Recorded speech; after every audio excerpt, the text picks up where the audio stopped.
Welcome to Ear Biscuits, I'm Link. And I'm Rhett. This week at the Round Table of Dim Lighting, it's an AMA podcast. You sent us questions about anything and everything.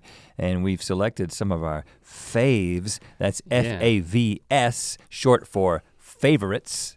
For those of you who are don't know that, which there is one person out there, just so you know. There's always one person who— And you know what? You cleared it up for him. Yeah, right.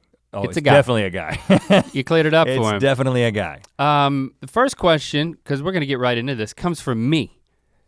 Because right before we started recording, my question was, my statement to the people who were in the room as I scanned the room, not including you, was, you guys, you're too young to see. You're gonna go there again?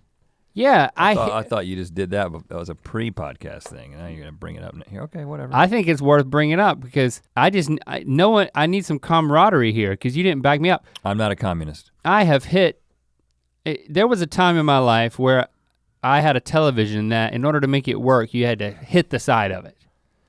And it worked. Because we were trying to get this headphone thing working, and I told Maggie just to hit it or blow in it like a cartridge. And it does work, and it is working now. It is working now. She did not hit it like a television. But there may come a time during this podcast in which it doesn't work, and at that point, I'm going naked. That's shorthand for saying I'm taking my headphones off only. And I feel like I could do the whole podcast so glad that's all that meant. Without them. I feel like it's a crutch. You know? I feel like the headphones are a crutch for a bad hair day. You know? It explains why the backside of your hairdo is so flattened. Yeah. Second question is from Kendall Sanders. If I recall correctly, Kendall had lots of good questions. I think we've narrowed it down to this one. If we were to switch bodies, a la Freaky Friday, what is a quirk you think you may need to tell me about your body that I should be aware of? Mm. And she wrote it as if I was asking you. So this is me asking you, if I switched to your body, what would you need to tell me about it and vice versa? And then she goes on, for example, some of mine would be my knees always crack. It's nothing to be concerned about. I have a small cowlick in the right side of my head you'll never tame. If your ankles start to hurt, just pop the toes and you'll instantly feel better.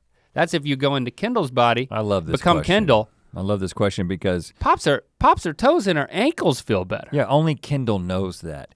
And could you imagine if you switched with Kendall and you had crazy ankles for 3 weeks but you didn't know, you just had to pop the toes? And you couldn't talk to Kendall because that would be you. Yeah, so first of all, before you switch bodies with me, we would need like a week-long class. I mean, I am a very unusual— Well, give me the truncated version here because what if it happens as a result of something we discuss or if we hit the invisible trigger?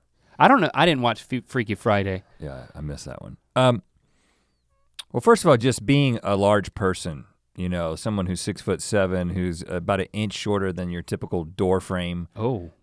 With hair grazing the door frame. There's a whole like door frame conversation, which is just when in doubt, duck, which is you're always in doubt, so you should always duck a little bit while indoors. So just walk around hunched. Always be hunched. In high school, you did have a little bit of a hunch. Yeah, it was for the door frames. I have since corrected my posture for the most part, mostly due to like yoga and Pilates, etc. But there's the body size thing, but there's also like if you're trying to bike up a hill, your right knee is gonna start hurting. If you're trying to just walk down a hill, your right knee is gonna start hurting. And you really— I wasn't tracking with what you were saying for a second.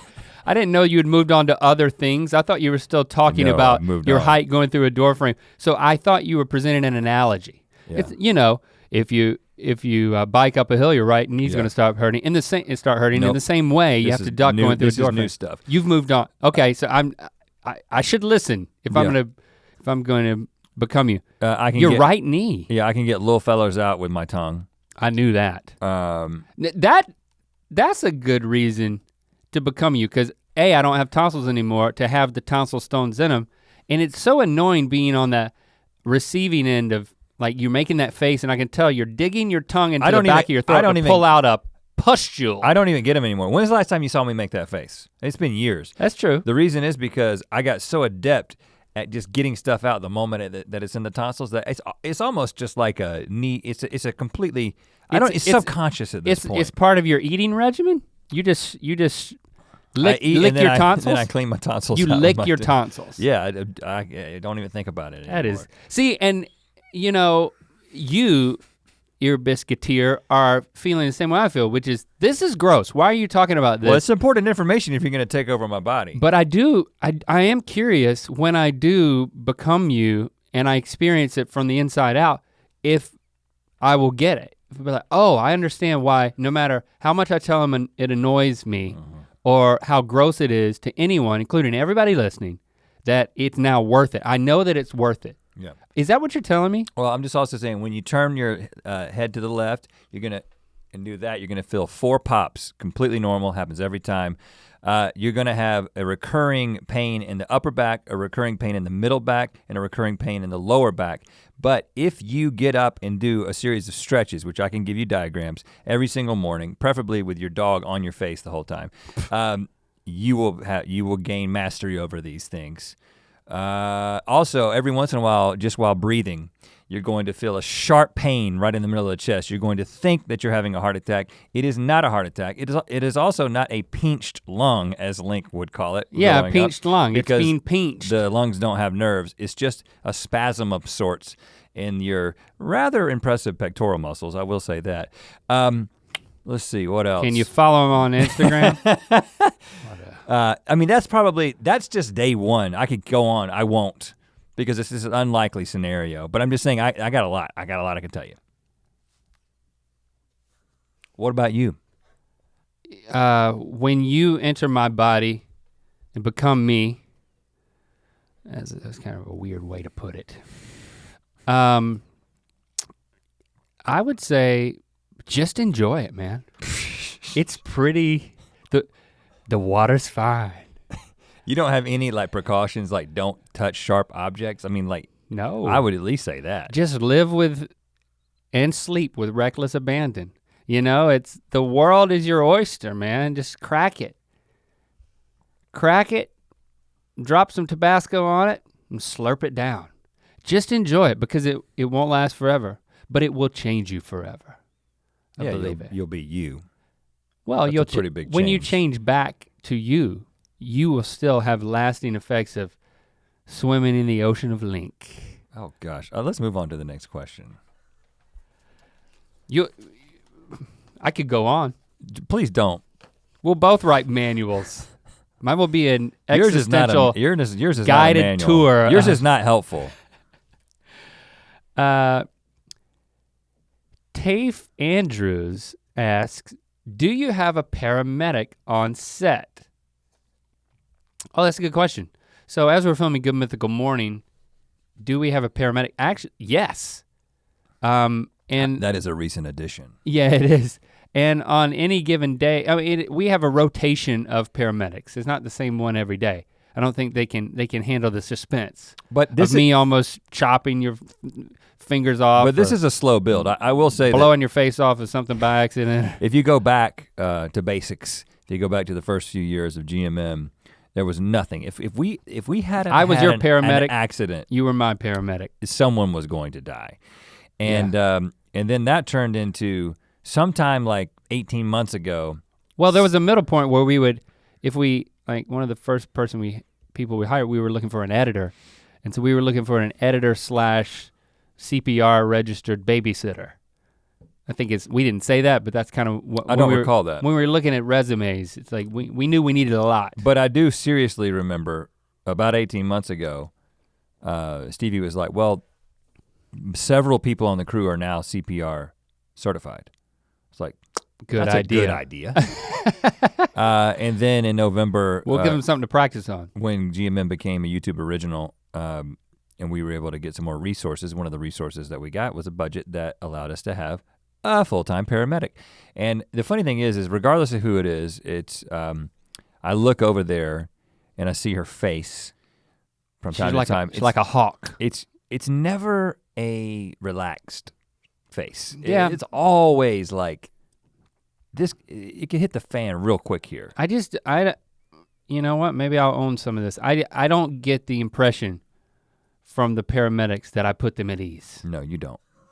Yeah. I just get that vague impression that hey, they're looking at me a lot. They are looking at you most of the time. This is true.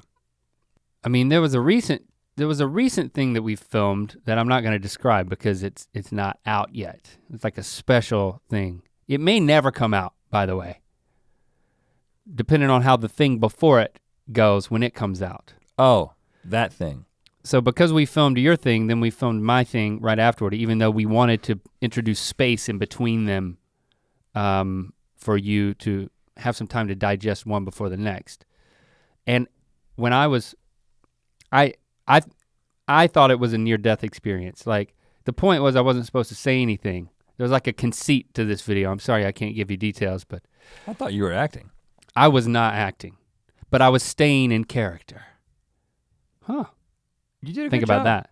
No, I wanted to stay within the rules of the piece, but I was very afraid I that think I we was should dying. just release it no matter what the reaction to my thing is. Okay, especially now that I've talked about it without talking about it. But when I was done, I walked out and I was okay by that point. I was still in pain, but I was okay. And I knew I wasn't gonna die. And I went by, I can't remember which paramedic it was. It kind of all blurs together.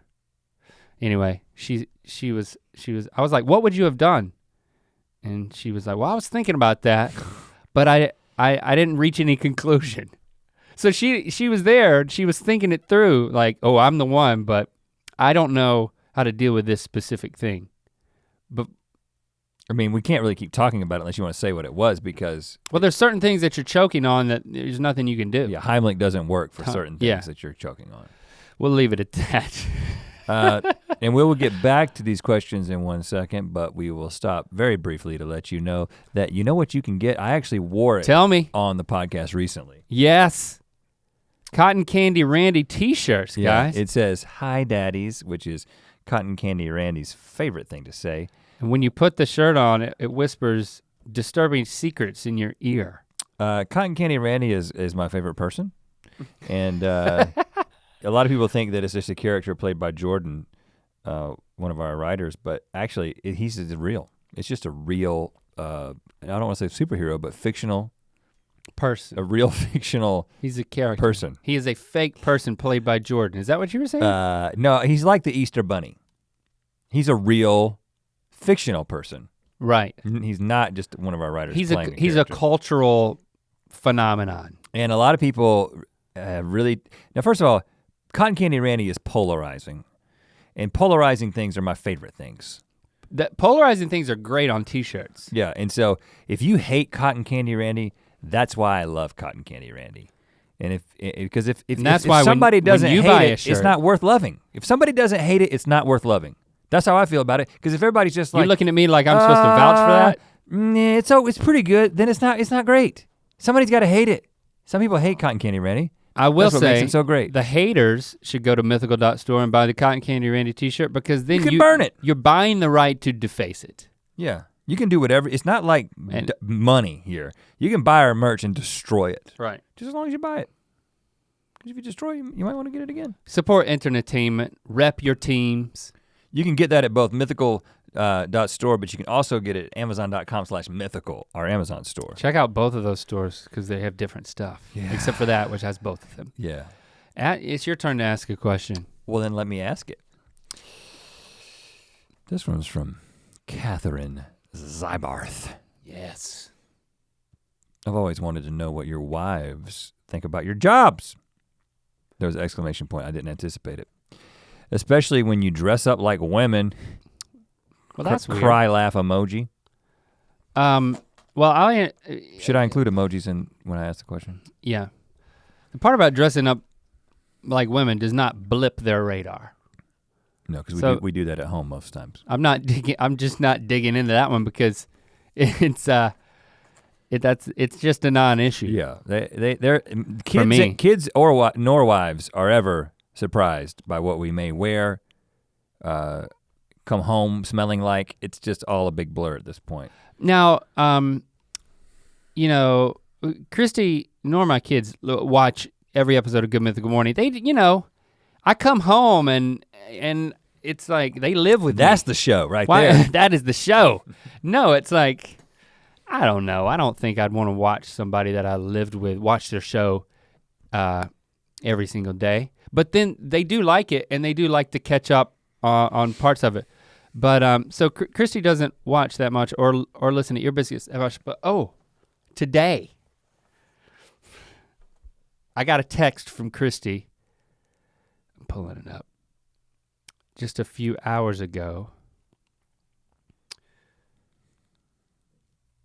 She texted me, "You don't believe in a soulmate?" Which was our last Ear Biscuit conversation. Did I say? You know what happened? Somebody out there. She never listens they don't listen to our Biscuits. podcast.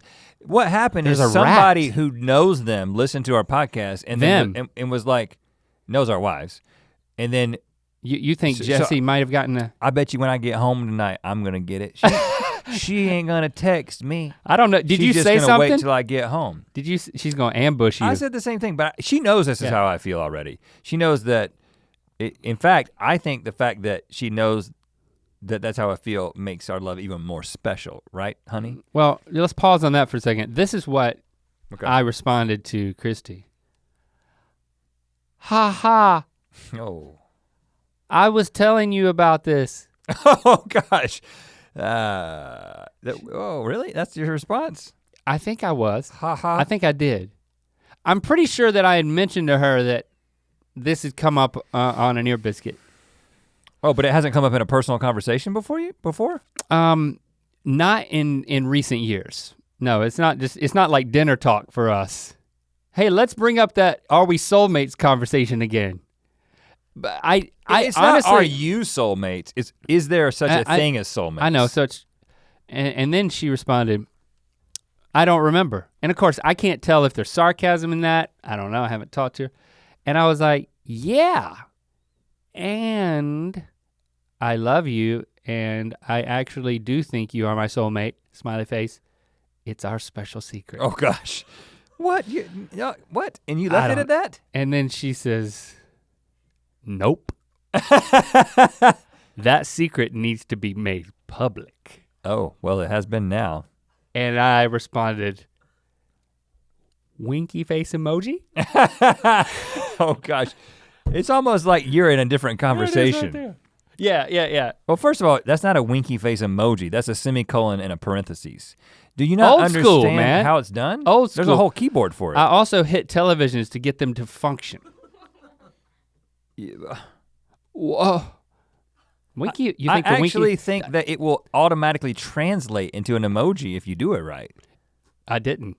But maybe that is a successful distraction technique. The biggest revelation in this whole exchange is that you're still doing in the semicolon and the parentheses, honestly.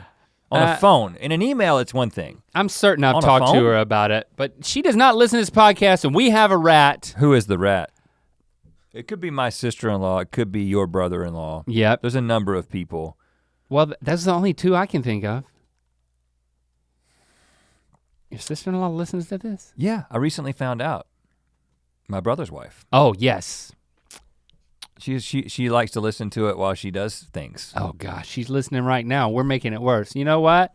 You've done a plenty, as we would say. You've done a plenty. You who know who you are. I like rats.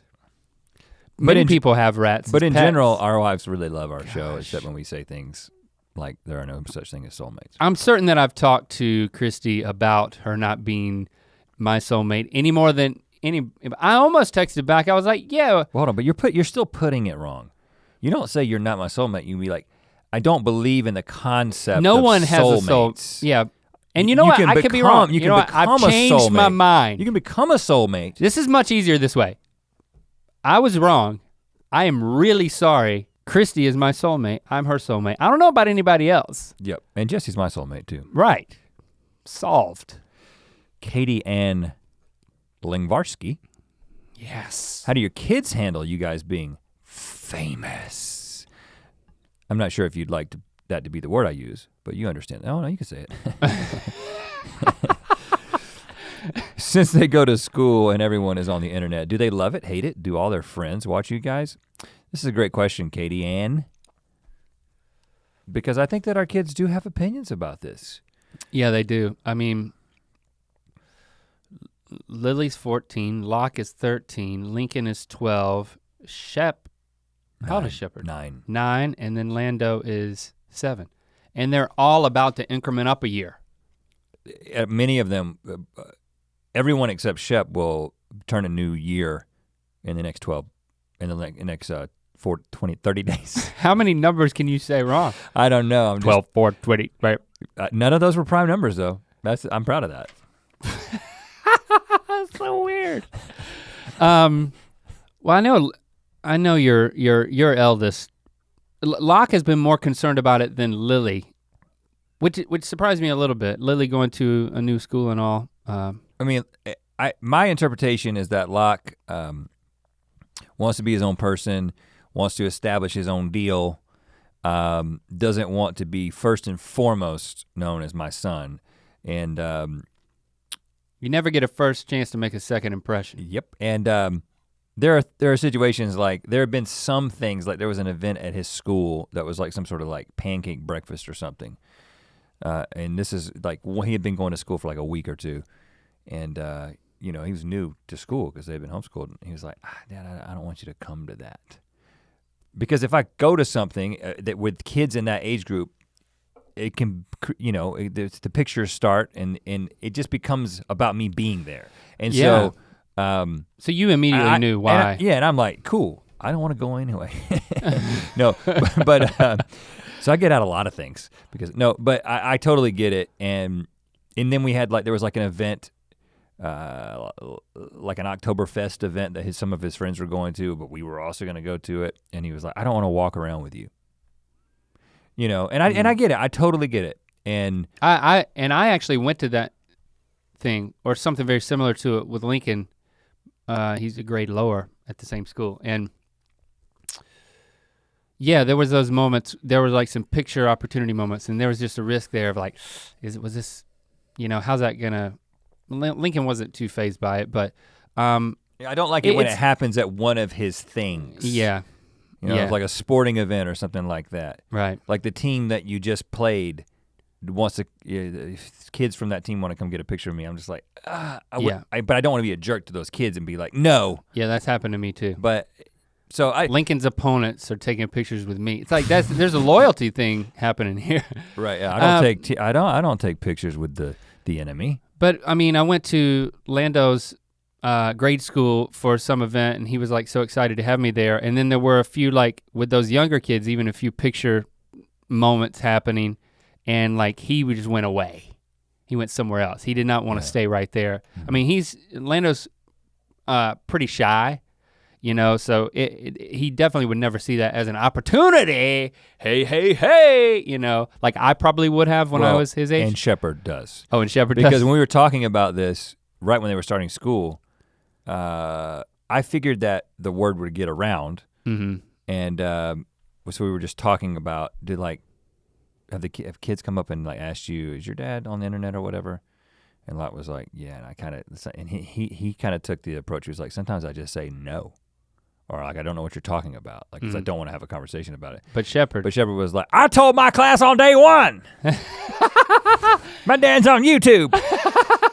You know, like he's I in can picture third grade though. Standing up and just telling everybody in class. Now, I mean, when we were first talking about that with Lincoln, I was like, Lincoln, does this concern you? And he was like, yeah, you know, we both have discussed being helping our kids be a good judge of character, that their friends want to be their friends and not just proxy our friends through our kids, or just think it's cool to be associated. You want them to be friends because of them. And then Lincoln comes home a few days later and he's like, can I get your autograph? I want to give it to a friend of mine. I'm like, weren't you listening, son? First of all, it's 2018. Autographs are not a thing. signature. Is that what we call them now? They don't happen. No, I'm saying. But it gets difficult because there's a fundraiser at Lando's school. He loves his school, and then a teacher asked me if I would show up to be one of the prizes for the kids that raise the most money. Well, how, and what, like just to come out of a cake? What are you talking about? A meet and greet situation. Okay. And potentially both of us, but you know, I knew how sensitive Lando was, and it's a hard thing to say no to when it's like, you just feel like they're not gonna understand why you're saying no, but this would really impact how the school viewed Lando potentially. And you know, there's enough things that he's trying to figure out. How the other kids. Yeah. What did I say? The school, I mean. All the kids in the school, yeah, would start to see him, and it's like, you don't wanna be defined by somebody else. Yeah. Or something else that's not you. In general, I don't think. But it was a hard thing to say no to. It was easy that was the right choice for us, but it's tough saying no when you feel like you can't. You try to explain why, but it's frustrating for the person planning because they had a good idea in their mind, and then you're like, well, now you got to start over. Right. And I might be a jerk. I don't know. Give me another question. Actually, Is it my turn? I got a page. You've got some questions now. Minerva LGP asks, do you play any bets between the two of you? It looks like you are very much into games and competition on GMM. Does that happen often IRL? That's Good Mythical Morning versus in real life. Both acronyms. Yeah, this is actually something that we've done for a long time. Going back to when we were kids, most of the time it's like, if I can hit that rock, if I can hit that pole with this rock, you gotta give me $5. That was the beauty of childhood. The way that we worked, man, we were just like coyotes on the prowl around Bowie's Creek. Just had all the time in the world to do whatever we wanted, and you just mosey. Sometimes you would just mosey and like down the street, pushing your bike or whatever. And or riding the bike. Many times, I would say 95% of the time you would instigate some sort of pseudo-athletic prowess bet. That's what life's all about. You know, it's like throwing this, this was pre-Dude Perfect. We were still hitting televisions to make them work. Yep. But it was, can you throw this rock over the power line, but then get it through the hoop in my basketball goal as I'm entering the door to get a Kit Kat from the cabinet. It doesn't have to be that intricate, but then we would sit there. We had time to mosey. We'd sit there for 20 minutes trying to do it. Here's the beautiful thing about this is that you can take what otherwise is just a completely boring moment in life. And if you have an object in an environment, you can create a challenge that can get a group of people so fired up. And I absolutely love to do this. Yeah. So if it's comedically frivolous enough, then I'll also get involved. But the competition aspect of it doesn't resonate with me. But the sheer nuts factor is what I love. Because here's the beautiful thing. So so it's not about winning money. Not too long ago, there's never really any money we always involved. say that there's nobody ever gets paid, but our friend Mike was featured in the quest for the perfect taco on our Instagram story. Yeah. So Mike was out here, and we were at my basketball goal at my house, and I was like, all right, I'm gonna see if I can throw it up on top of the house, 2-story house, have it bounce off of the Spanish tile roof, which is not a predictable bounce. No, it's not at all. Come back down and go into the hoop. And we're talking about horse here? This wasn't even a horse, because no one can actually, we played a game of horse, but then we just started trying this shot. Okay. And then we quickly learned that the chances of this going in are so slim that if it does go in, we're gonna go nuts. And so just one after another, the three of us just like rotating, kept doing it. And never once did you think we should film this and send it to Texas. But when it happened. It did happen? It did, I hit it, I made it. You did? How long did it take? 12 minutes. you know, I mean, we're shooting a lot. So it felt more impossible than it was. Yeah, but when it happened, the celebration, the embraces, the jumping in the air, the yelling. Yeah. You would think that someone had won something significant, but no, we just created a little challenge. Or had like a child. Just the other day when we were shooting the Dude Perfect parody thing, the field goals. The field goals. Kicks.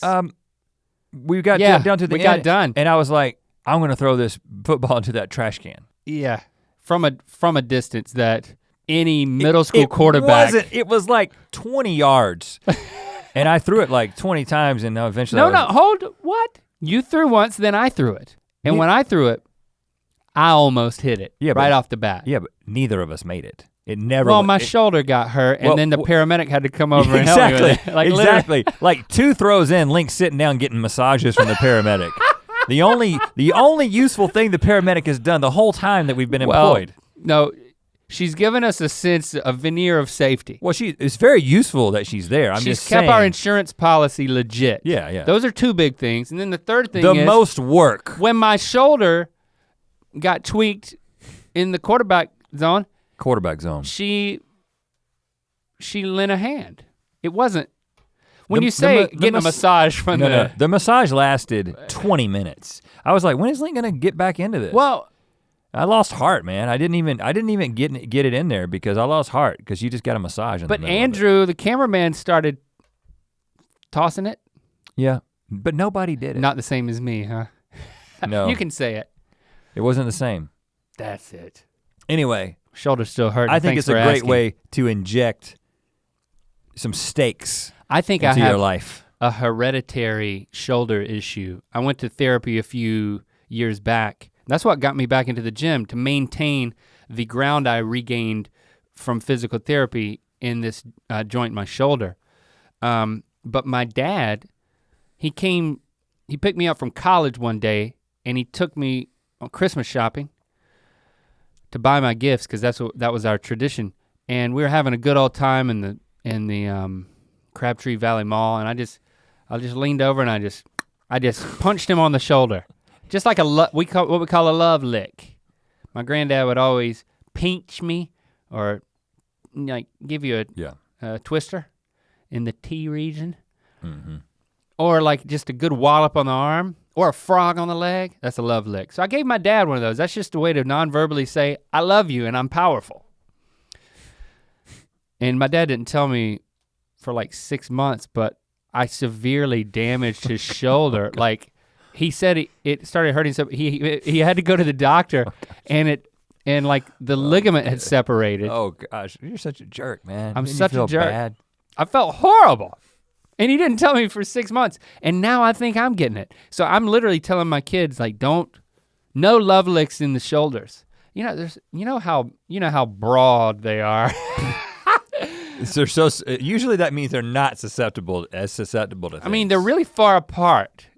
And not in a good way, in like a disproportionate robot. Yeah, it's like like side view mirrors that are just waiting to be clipped by another car. And then the collarbones are so prominent. Yeah. There's something just anatomically is not correct about my shoulder region. You need to wear shoulder pads all the time. Like my mom in the 80s and the 90s. You could bring them the back. Early 2000s. You could bring those back, man. I could just go raid her closet for all of her trench coats. I'd be like Kevin Smith, but with more shoulder pads. Let's ask another question. Yeah, ask one. Laurel Ann Browning, as lifelong best friends, have you ever had the conversation, if I die first, I want to ... Ooh, let's get into death.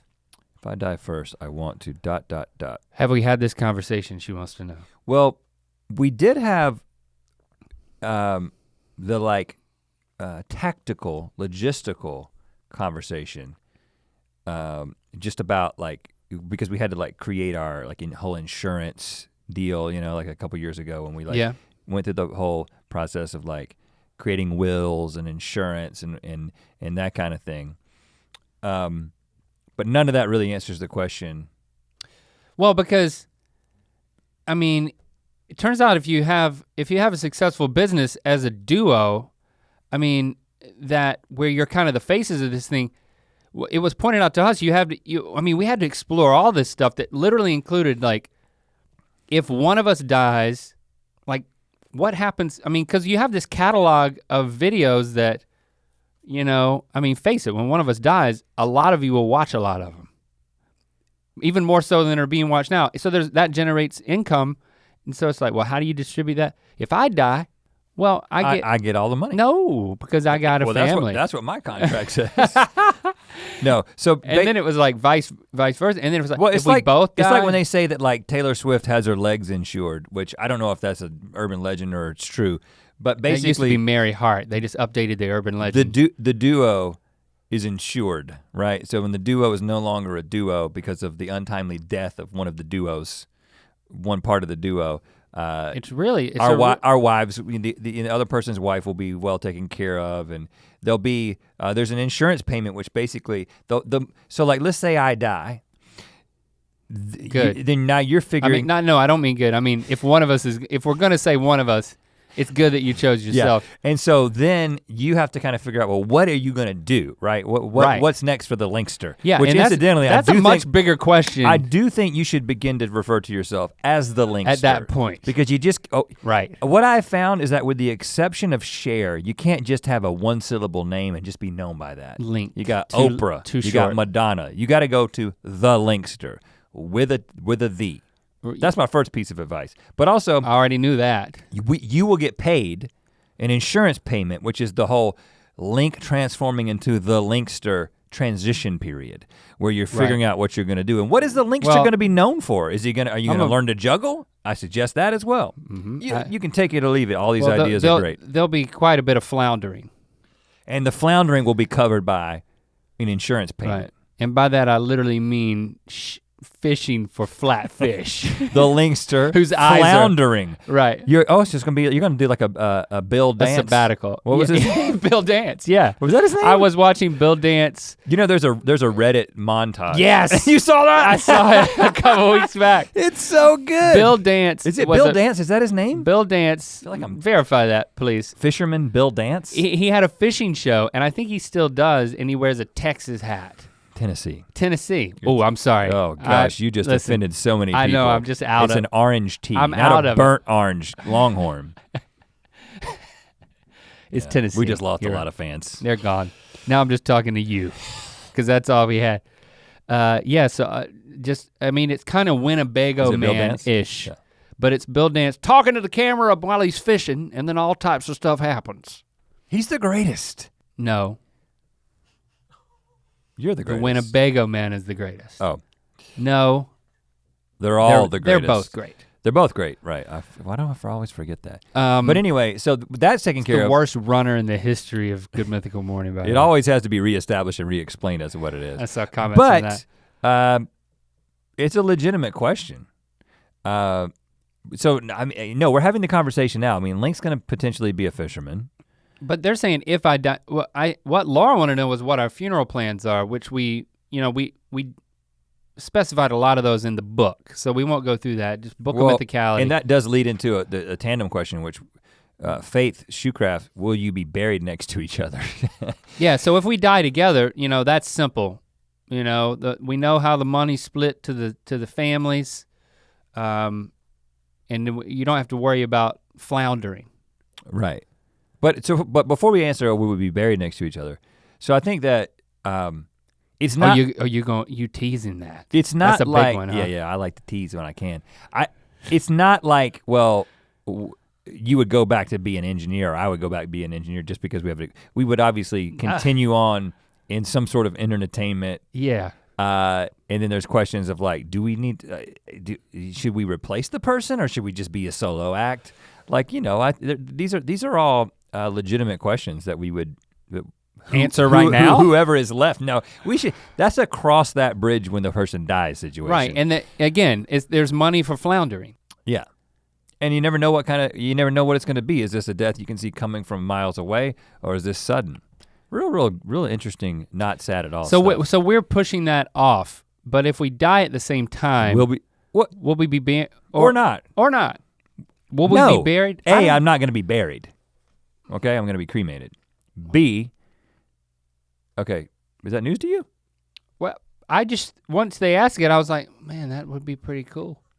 Be buried next to each other. Well, I guess if I get cremated, then dividing the ashes up is easy. But do you have a grave site that you can go to when you get cremated? Well, or I thought you were just on a shelf somewhere. I have been thinking that I would be.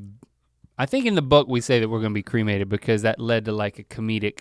I've said cremated for quite some time now. But I really like the idea of biodegrading in a biodegradable box. It is the most environmentally responsible way. And I've already done it once. But you have to be, he was buried alive in a cardboard box. In Commercial Kings. The pilot episode of Commercial Kings. You can watch, first of all. You can watch it on iTunes. Commercial Kings is available, you can watch it on iTunes or Amazon. It's a show we did like 7 years ago on IFC. Pilot episode. It's a good show. We went to Asheville, North Carolina, and we did a commercial for a company called Bury Me Naturally, and it was a woman who Carol Motley. Carol Motley. I remember everything about it. She sold biodegradable cardboard caskets, and of course, if we were going to make an ad for it, you had to test it out. And Rhett wouldn't fit in the freaking cardboard box. Yeah. So he buried me in it. Right. And you know what? I'd do it all over, but I would be dead. Yeah, being dead you'd be less nervous. But here's the thing, like a mausoleum, you've got like those drawers. If you take a casket and you put it above ground, I'm calling that a one-person mausoleum. If you take two of those, stack it on top of each other, I'm calling that a two-person mausoleum. But you know what that looks like? A GMM desk. Then on top of that, you put a microphone, you put two limestone. Let's make it limestone. You'll be made out of wood, I'll be made out of limestone. But what about your wife? I'll get to that. What about your soulmate? Visages, statues. Now, here's the answer. This is a pretty, you want to have statues? Self-aggrandizing, yeah. Isn't it? Well, it wouldn't be open to the public. I wouldn't charge tickets. This is in a room somewhere? There's somewhere in the woods. This is in a private reserve. Pasture. This is in the pasture where we made the blood oath. Maybe it's like a gorilla reserve.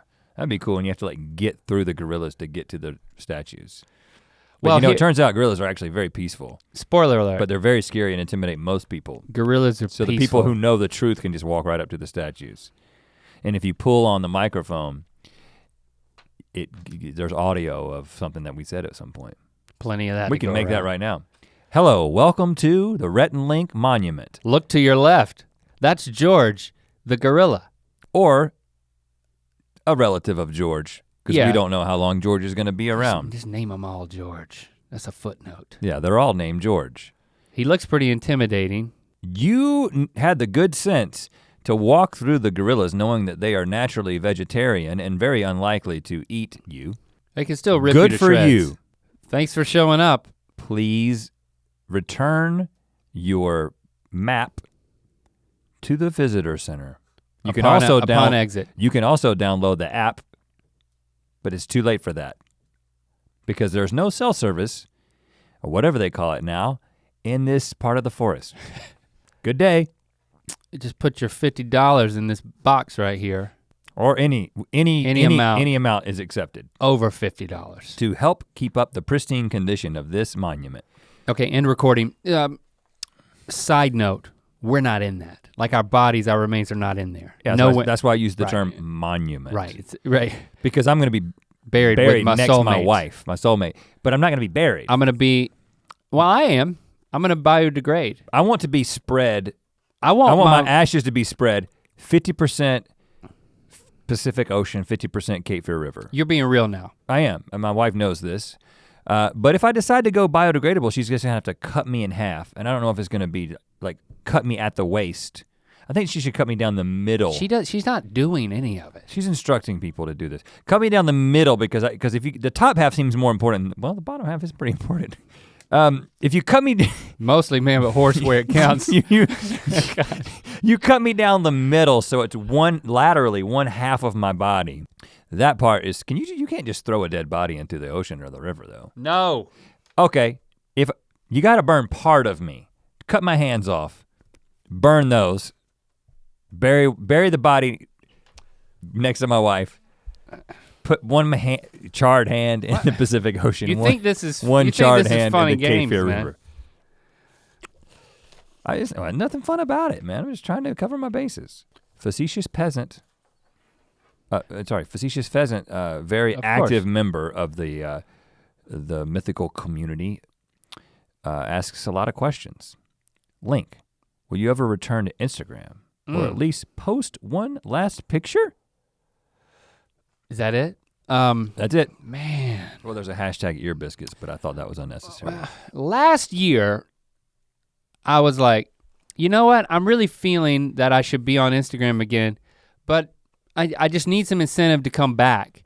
And so I was like, what if we did something on the show and that would get me back on Instagram?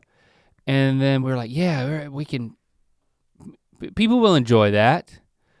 And then come the top of the year, we started filming these segments. No, I'm wrong. It was earlier than that because it was at the launch of the expanded GMM. It was one of the first weeks. So that was in November. October. So the idea was in October-ish. Anyways, it was at that like the transitional point in the long story short, I wasn't happy with the segment. Well, you weren't the only one. And then right. And it's like it just did nothing was how we wouldn't do it like that now. And then of course we did it again because it was like, well, maybe we just need to, we can keep I just need to do it better. I think enough Mythical Beasts care about me returning to Instagram that maybe we can just do it again. Didn't change enough and still weren't happy with it. Again, not something we would do now in terms of like the approach and the tone and the Well, can we talk about that for just a second before you talk about your sure. your Instagram? Because I know you want to talk about specifically what you're planning. Well, I'm just saying I was disappointed because I actually thought that would lead to me getting back on Instagram, but we're not doing that segment anymore because I didn't like it. Well, and I think talk about it as much as you want. And I think it's bigger than that too, because I mean I didn't like it as well, but it seems like the Mythical Beast didn't like it. Because it's interesting, I think that we said this, so when we did our whole podcast where we defended ourselves against the decision to change the format of Good Mythical Morning, and I got a little, I was offended, as you could tell by the way that I handled myself in that podcast. And probably you were offended by yourself? I was offended by myself. No, I'm just saying that like I was struggling with the fact that so many people were responding the way they were responding and making accusations that they were making about what we were doing, why we were doing it and stuff. And and then we had that raw, just this is what we're thinking right now without talking about it ahead of time podcast, which based on some of the response to that podcast, I was kind of like, you know what? I've kind of lost my appetite for defending myself about creative decisions, at least for a while. So this isn't, so in terms of the process of like how we come. Why are you prepared to say why that is? I think that, I think in general, I think it can be helpful to explain yourself or why you're doing things, but it seems to me that the people who would be affected by your defense don't really care for it, and the people who would be affected by your defense don't need it, with rare exception. So, because we said multiple. So but you don't think that, I mean, the vast majority of responses weren't positive? No, I mean, and like we said before. And then it was kind of helpful to, to give window into how we were assessing or how passionately we felt about things. I mean, I could have focused more on the positive things that people were saying and less on trying to defend myself against what I thought were unfair accusations about the reasons why we were doing what we were doing. But it's just a natural human response to when you're accused of something to want to give your perspective. But I think we can put in one pile defending yourself against accusers is something that you've decided not to do. Now, but a lot of that podcast, for both of us, I think, both of those conversations was, not coming from a defensive place, but coming from an explanatory place, which is a little bit different. It's like maybe we had mythical beasts whose heads, who were scratching their heads, but they gave us the benefit of the doubt, but there was still doubt or just gaps. So I think it's a different thing to explaining yourself and defending yourself, right? But explaining yourself can often seem like defending yourself, and I think that sometimes they are the same thing. Yeah. But all that to say that, we tried a lot of things early on, that segment being one of them, and a few other things like that. And the way I would describe that segment was a scripted segment that took place at the desk. And what we learned very quickly is that it isn't that people don't want us to do scripted content. Right. It's that they don't want scripted content to invade the non-scripted space, which I call that the desk. You know what I'm saying? So it's like doing something that is obviously written ahead of time at the desk, people don't have an appetite for that, and I totally get that. But yeah, if we do a sketch, or we do something where we're playing characters, or if we do something where we actually have a couple of things coming out very soon that it's more along the lines of a traditional, it's not really a sketch, but it's just written jokes, but it's the environment that we're doing it in is more like it's not the desk. Yeah, and it's a shorter video, and it's a more like traditional Rhett Link, before GMM sort of internet video. And once we we started to understand that, like, oh, it isn't that people don't want us to try to be funny in different ways, it's that they're not comfortable with us trying this in this environment. And I think that segment was one of those things. Scripting things at the desk just ripped the heart out of what we built at the desk. And I think it was very good to be reminded of that. As a side note, Rhett just kind of gave window into just kind of the way that we're thinking about the 3 videos, the yellow border video, the middle one, in being, as he just said, more of a, if we remove the creative constraints of our show, and so now we can open up to any idea we want that we want to tackle comedically, we can do it in any way for the internet, and not have to, I was gonna say Velcro it in, but wedge it in. Or you can Velcro it in. I don't know. It's very rough. Wedge it into where we do our show. But back to the Instagram thing, I think it particularly pinched a nerve because for those of you who want me back on Instagram, you legitimately want me back on Instagram. So if we're gonna explore that on the show, I mean, you don't want to toy with it so much that it seems disingenuous. So I think that was a second strike against that thing, was that we made it into a comedy bit that yes was scripted, but was also it brought into question whether I was actually gonna come back to Instagram at all. And the plan was to come back. Is the plan still to come back? Well, it's not gonna be that way. And so now it's like, and I do think I saw a while back that like there was a buzz that James Hetfield, the lead singer for Metallica, after 5 years or 6 years or whatever it was, came back to Instagram. And I don't know what his picture was. I was gonna click on it, and then I didn't want to think about it at that moment. So I literally ran away from the tweet. I put my phone down, I ran away. And I didn't wanna, so now I'm back to the pressure that I described it, as the premise for the whole bit, which is, man, you just can't, can you just sneak in the back door of your big party? Or do you come in the front door with your sequins on and say, I've made it, here I am. At this point, that analogy doesn't work because there is only a front door for you to return to Instagram through. Yeah, but if I'm just like, if I put like a picture of my carpet. Yeah, but everyone would see you. It's like walking into a party covered in a carpet. Everybody still sees you. Well, I wouldn't be under the carpet. But I do think that it's necessary to.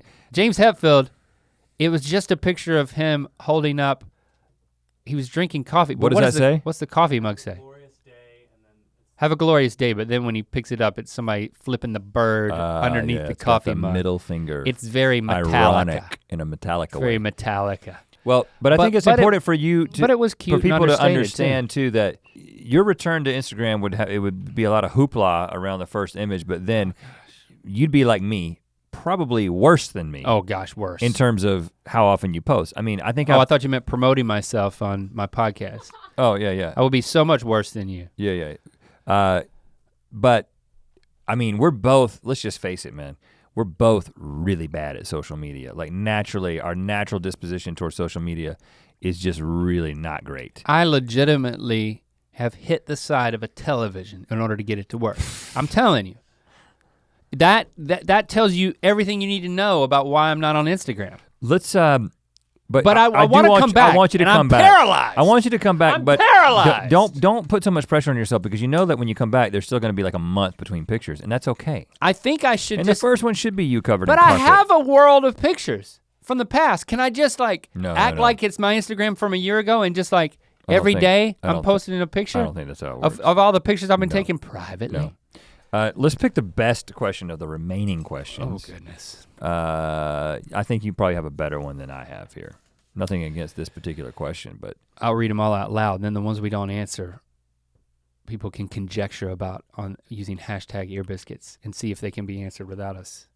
Do you want to do that? Let's do these two. I think we can do these two because they're fun questions that can be moved through very quickly. So we're skipping Ryan Ordonez. If you were on Amazing Race, would you take the lead? Why are you gonna read a question? I just told you that's what I was gonna do. And I asked you, should I do that? Well, of course you shouldn't. You didn't say anything. That's a great question.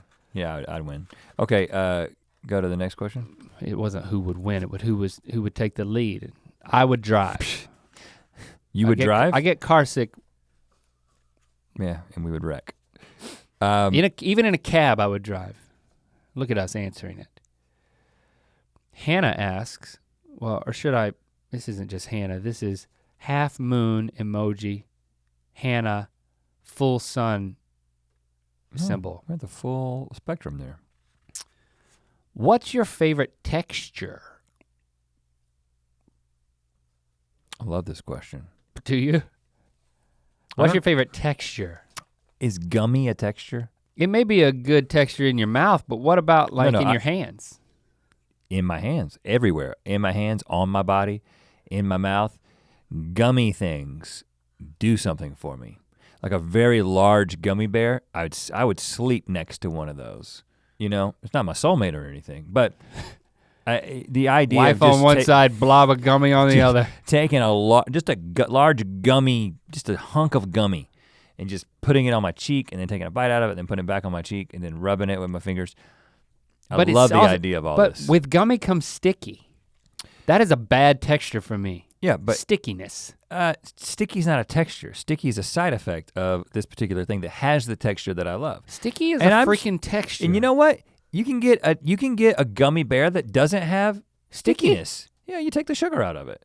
The gelatin doesn't have any sticky in it. Do not eat those without the sugar. It would be a horrible experience, but the texture would be great.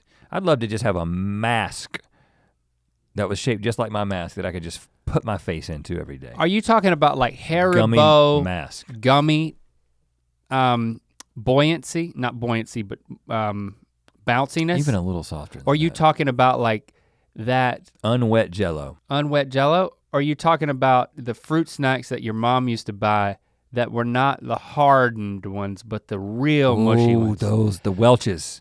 Are they Welch's? They were shaped like grapes and cherries. Oh boy, if I could just have a bed made out of that, I would. Man, you'd sweat and it'd all get sticky. Yeah, I'd have somebody remake it every night. And this isn't a dream world where I have unlimited access to people who just generate gummy things for me. My whole house would be gummy. The furniture would be gummy. Gummy attendants? I have a gummy steering wheel. I'd eat it, I'd use it. This is the world I want to live in. That's what I'm gonna do if you die. I just answered the question. I'm gonna create a gummy world that I live in. I thought my favorite texture was thegummyman.com. Yeah, probably thegummyman.net because I'm sure that's taken. Thegummyman.net. THA, the gummy man. I thought my favorite texture was, the first thing I thought of was Jade's fur. That's sweet. But when you started talking about gummy, I realized there's a superior texture. and I can't place where I've experienced it specifically, but let me describe it to you and please help me remember where this has been experienced because it's like the opening scene of like the drama where they're so in love and then they're separated by war and distance and glaciers and they're spending the whole movie trying, will they reunite? And one of them has memory loss. It's like a cushiony thing that it's got a vinyl, like a really supple vinyl over a cushion that when you push in on it and then you take your hands away, it stays the same for a second and then it slowly starts to come back. Memory foam? To its original shape. Like memory foam, but it's got a plasticky film over it. Jacob's saying a wrist rest on a mouse phone? That's more like gum. That's that's gummy. more gummy. Yeah. This is something, it's and like. I love that too. I think it's a certain type of neck pillow that is cold to the touch. And then it's plasticky, but it's a very suppleness to it. And it mushes in, and then when you remove your hands, it's the type of memory foam inside of this thing. That's better than memory foam because that's my favorite texture. So you're saying that I should just get almost like a stress ball. A memory foam bed? And all my life, I already sleep on it. But it's got a latex covering over it. It's like a stress ball. There's a certain type of stress ball that does this, but I've experienced in a bigger way. But for a fact, it is absolutely in a stress ball that's like got a supple vinyl on the outside. Supple vinyl. That's Link's favorite texture.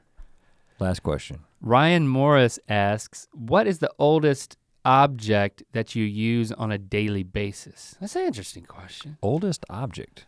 Oldest object. Every single day. There's only a few things I come in contact with every single day. I'm thinking this through. I know what it is. Well, give me yours because I'm at a loss. I'm kind of stepping through my day, but I actually have a guess of what yours might be. Okay, guess it. Your permanent retainer. I don't use it every day. What? It's permanent. It's stuck in your mouth forever. What do you mean you don't use it every day? I took that out, man. Oh, you did? The dentist, it came loose and the dentist took it out. That's why my bottom. You didn't tell me. My bottom teeth are crooked now. See that? You didn't tell me she was gone. See that? Yeah. I actually have another retainer that I don't wear, and that's why my bottom teeth are crooked. Well, I just can't believe you didn't tell me that. Well, then she was removed. That would be the filling, of course. Not something that's my ring. I'm not counting that. Oh, you're not? Like an object you use that's not on your person? Because I have a couple of sealants that my Nana snuck into the dentist office over the weekend and put in there. Well, you're getting very, very technical. What do you mean I'm being honest. I've got sealants that in fact, last time I went to the dentist, he was like, your sealants are still intact from when you were a kid. Mine too. Yeah. My Nana worked for the dentist, but she was not a dentist, and then she would sneak me in on the weekend and give me things like sealants because she was a dental assistant. Yeah. She did all the dentist things. She stole from the dentist. Who incidentally was your father-in-law. Yep. She didn't stole. She stole from him. You owe me. I'm sure. Your family stole from my family. I'm sure she told him, and it didn't matter. He didn't care. Now, so okay, if you sealants or fillings, or the ring, your glasses. I don't want to. I think you're frustrated because I was right. Now the thing you're gonna tell me is not as old. No. I'm saying an object that you come in contact with and use. Like for you, it might be your glasses. Oh. Like, cause I feel like the ring and the glass, but things that you wear, yeah, technically. Fine, we can go outside of the body. But I'm thinking something that I come in contact with every single day for a moment in time, and I keep coming back to it every single day. Can I guess? And it has to do with my mouth. So this is in the bathroom? Mm-hmm. Your toothbrush is the oldest thing you come in contact with? No, close. I know what it is. What? You still have one of those freaking tongue brushes. I have the original Aura Brush tongue brush. What? And it has not lost any of its effectiveness. I mean, they sponsored our videos 7 years ago? I don't know how long it is. And it literally says on the packaging you're supposed to replace it every year. Their whole business model is based on the fact that you can't keep it for that long. They made them so well that I've looked at this thing a million times and there's absolutely no degradation on any part of it. And I wash it every single time I use it. And you can't autoclave it, man. You don't know how clean it is. You wash it. You rinse it. No, but it's, you think you. But it's you just, say you wash your feet stuff too, from my own but you face. just let soap run over your feet, and that doesn't count as washing your feet. You can't reinfect yourself with a virus or a bacteria that you already have. But what about the stuff floating and landing on it? There's nothing floating and landing on it. We've been through this. Well, yeah, but your toothbrush has the same thing. Your toothbrush has got crap all over it. You have to replace your toothbrush every single day and take it out of a sterilized, sealed package if you wanted to avoid those germs. I do.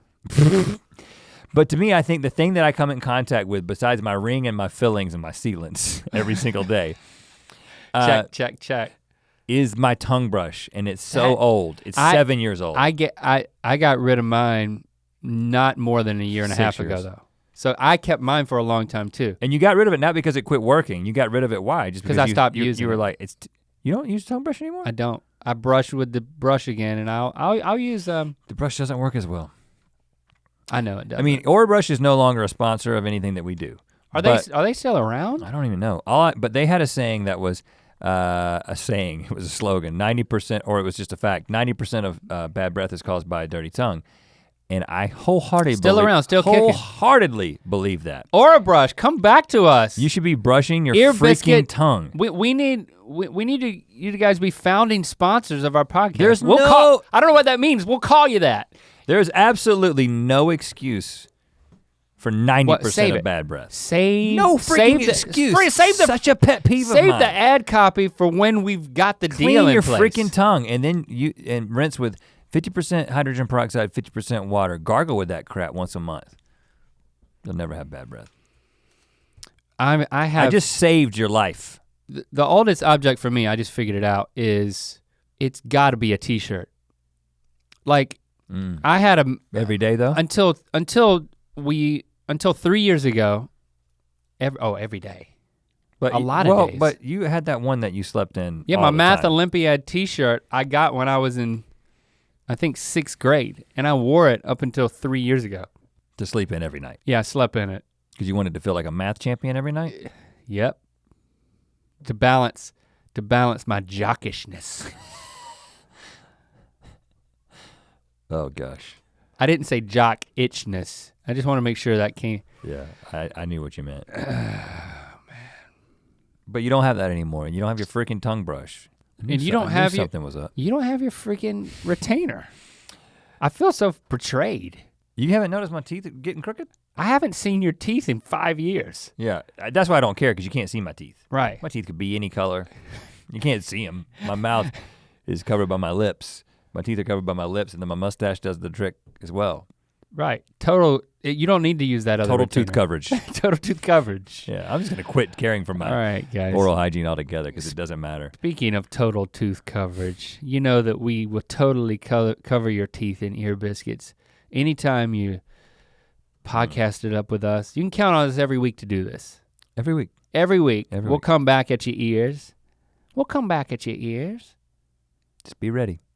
To hear this Ear Biscuit in its entirety and make sure you don't miss an episode, follow the links in the description to subscribe on Apple Podcasts or anywhere else podcasts are available. To watch more Ear Biscuits, click on the playlist on the right. To watch more of our daily show, Good Mythical Morning, click the playlist on the left. And don't forget to click the circular icon to subscribe. Thanks for being your mythical best.